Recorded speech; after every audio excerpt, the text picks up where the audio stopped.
ইব্রাহিম আলাইহিস সালাম একদিন আজরাইলকে বলছে, আজরাইল, কোন নাফরমান পাপীর রুহু যে কবজ করো তুমি, তখন তোমার চেহারাটা কিরকম হয়, আকৃতিটা আমার এটা একটু দেখাও।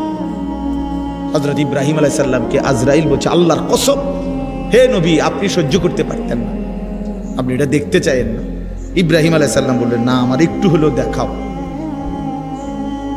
তো আজরাইল এই বিভৎস আকৃতি, মানে নাফরমানের জান কবজ করার সময় উনার যে চেহারার আকৃতি হয়, এই চেহারাটা ধরে ইব্রাহিম আলাইহিস সালামকে দেখাইলেন।